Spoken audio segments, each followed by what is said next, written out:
বাবা, আমার না একটা গল্প শোনাও। আজকে তোমাকে আগুন নিয়ে একটা গল্প শোনাবো এবং মানুষের ঈমান নিয়ে একটি গল্প শোনাবো। কি করব?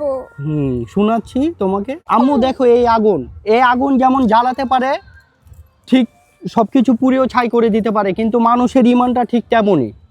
মানুষের মধ্যে যদি ঈমান না থাকে তাহলে তার আমলগুলো ঠিক আগুনের মতো নষ্ট হয়ে যায়।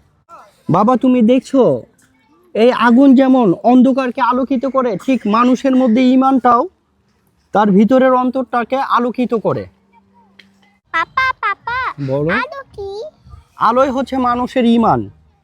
ও, আলো যখন নিভে যায় তখন অন্ধকার চলে আসে রাতের মধ্যে, ঠিক একইভাবে মানুষের মধ্যে যদি ঈমান না থাকে তাহলে মানুষের মধ্যে তার মনটা মরে যায়। তুমি কি জানো বাবা, এই আগুনের কোনো ক্ষমতা নেই, সকল ক্ষমতা হচ্ছে মহান আল্লাহ তাআলার। এই আগুনের কোনো শক্তি নেই। যখন আল্লাহ তাআলা এই আগুনের মধ্যে শক্তি দিয়ে দেয় তখন এই আগুন কথা বলতে পারে, তখন এই আগুন জ্বলাতে পারে।